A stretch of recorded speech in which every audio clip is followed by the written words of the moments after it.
An especially spiritual Muslim man and his sister came to eastern Bengal from Baghdad to spread Islam. They eventually died and were buried in this place. Many people come to the graveyard to have wishes granted. There is a pond close to the graveyard. This is not that same pond, but it's the same type of large pond.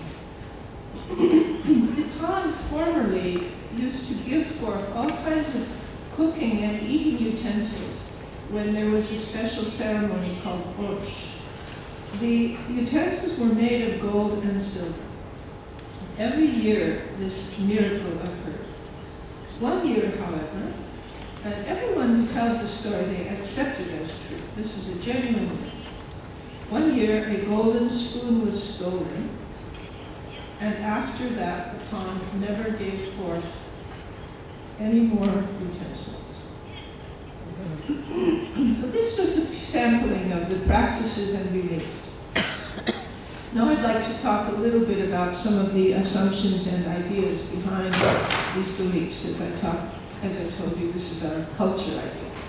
Okay, now we can see from some of the discussion that water has power to change. The water can change social status, for example. Water can change a newborn baby to a person. It can change a deceased person to a spirit whose existence is outside. This is the normal rites of ritual, rites of passage, life cycle transition. Water has, as I mentioned, the capacity to absorb spirituality and can also absorb pollution, as we know from the discussion by Kelly Alley. This pond myth that I talked about describes water more as an enforcer of moral codes. They produce wealth, they can respond negatively to misdeeds and violations of the moral code. One very interesting proverb is a girl from a river, a muddy river, a large river that is muddy, it's still good. And a dark-skinned girl from a good family, she's also still good. So you can see the use of water as a poetic metaphor. And this is very common in songs, stories, and poems.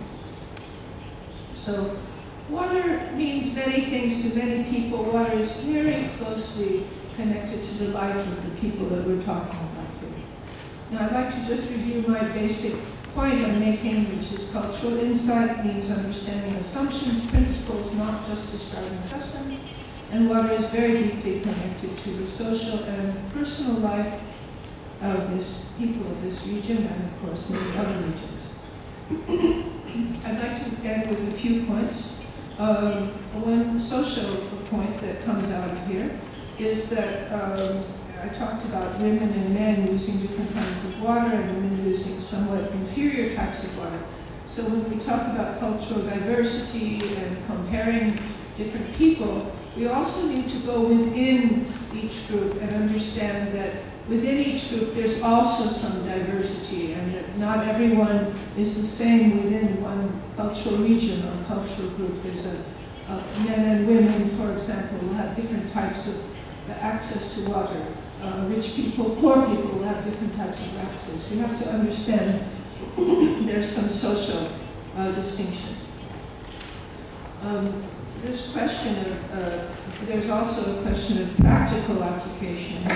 We've been working on the arsenic problem and we're trying to understand how do people think about arsenic. You know, it takes some sophistication, chemical sophistication to see that very clear water with no bad smell and no bad taste actually can have some poison in it. So we're trying to go a little bit beyond that to see, okay, well, how do people think about this invisible thing? And we have to understand the water in order, their ideas about water in order to communicate about that subject. And just in general, the profound importance of water in social and cultural life does deserve attention, as all our speakers have said previously.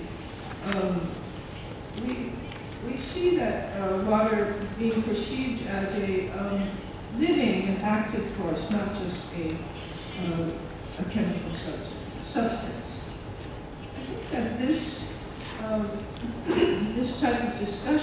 should lead to some kind of international standards, which all our speakers are going towards. This is a very unique opportunity for people from many different places to transcend our diversity and come to some common understanding and agreements about how to use our most precious resource. Thank you.